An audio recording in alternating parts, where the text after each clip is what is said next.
Okay na yung kalaban. Sige. Sige, adult to adult, and teens to teens. Ayan. How about boy to boy? Sige nga, change kayo dalawa. Okay. Ganito, parang fair, parang nasa center. Usog po kayo sa harap. Ayan, move forward. Apa kayo dyan sa line na yan. Ayan, sige. Sige sir, move forward ng konti. Dito po sir. Sa line na yan. Ayan, sige.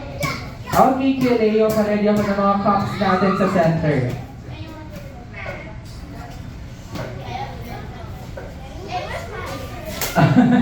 Okay, so may idea na ba kung yung gagawin natin? Wala pa naman. Okay, sige, ganito. So para sa ating last game, we will call this game as head, shoulders, knees, and toes game. Okay? And so kakantahin ko po yung nursery rhyme na head, shoulders, knees, and toes, dalawang beses. Okay, head, shoulders, knees, and toes. And kung ano po yung body part na sinasabi ko, for example, head, doon tatapat yung kamay natin. Okay, head, knees, shoulders, random na yon. Okay? And when I say cups, dadamputin ko yung baso sa floor. Okay? Kung sino yung mauna, sila yung panalo. Okay? So we have 4 winners dito. Okay? Ano, practice or game na? Okay. Practice na sabi ni Yan, sige, okay, practice tayo. Sige na, Bakit? Sige, okay, ready. Ready, practice muna. Ready?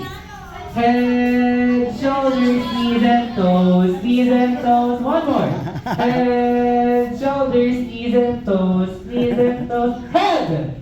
Head pala. Head!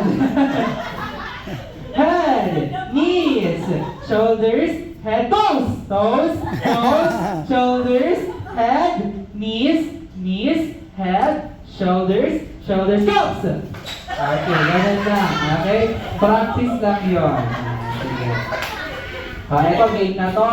Wala na yung practice. Sige, ready? Ito, last na to Okay, once again, kung sino yung mauna, sila yung mananalo. Okay, ready? Head, shoulders, knees and toes. One more. Head, shoulders, knees and toes. Shoulders, head, knees, shoulders, head, toes, knees, head, knees, shoulders, knees, toes.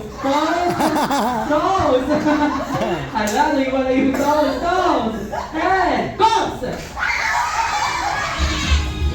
Alright, sino may hawak ng baso? I congrats, wow, lahat ng ilalagay na to. Perfect. Okay, congratulations. Palakpakan naman natin lahat na ating players. Congratulations po sa lahat. Of course, player prize here si Leo. Ang siri ko rin ang game prizes sa kanila.